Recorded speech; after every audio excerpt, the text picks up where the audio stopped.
with President Trump, President Zelenskyy at the Vatican. They said that it was a productive meeting, though I think almost every meeting in the readout is a productive meeting. But it actually does seem like they may have had a pretty good meeting this morning.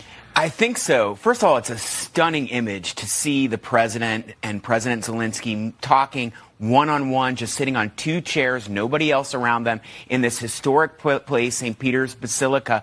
And it's a juxtaposition to that Oval Office meeting that went so badly. And also, they were talking without cameras recording what they were saying, which is also very different from the Oval Office meeting. And that's how negotiations like this should take place. They should take place privately because they're very sensitive. If you look at the post that came from President Zelenskyy, and you just showed it, and from President Trump, it seems like it was a good meeting. And I applaud President Trump for now turning around and saying, look, it looks like Putin is the one who is the recalcitrant party. And then he went to the most important subject in many ways, which is, what am I going to do to get Putin to make concessions?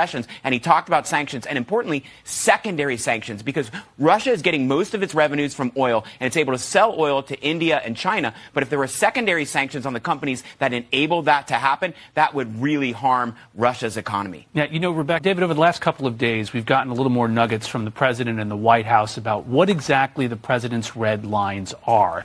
And he was asked, what is Russia giving up here? And he responded that Russia's not going to take the whole country. That's the Russian concession here. Should the U.S. even believe that?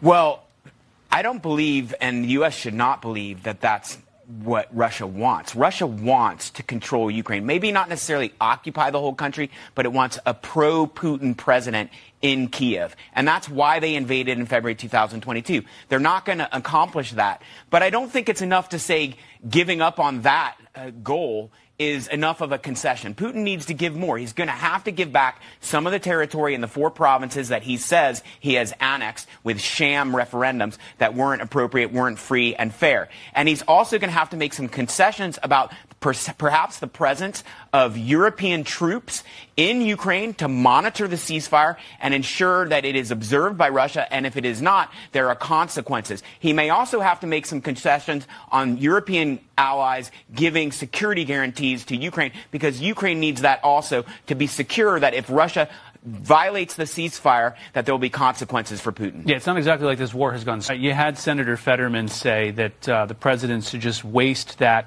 expletive when it comes to these facilities. David, you know from the Obama administration and then even the Biden administration, these talks, they go on forever.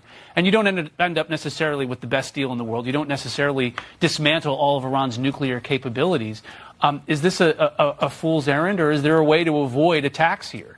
Well, first of all, I agree that there's bipartisan support in Congress for talks like this. And I also agree with what Rebecca said about President Trump, which he's insisting on complete dismantlement of Iran's nuclear program. And that is the goal, and that's what we should be trying to achieve. I do think it's possible that there could be an agreement. But what I think is going to be very difficult is to get a better agreement than the JCPOA, which is the deal that President Obama got during his presidency, which President Trump kept criticizing. I'm not sure Iran is going to give up any more than they gave up back then. Well, they're talking. We'll see if anything comes out of it. David Tafuri, Rebecca Heinrich, thanks so much for joining us. Thank you. Really appreciate it.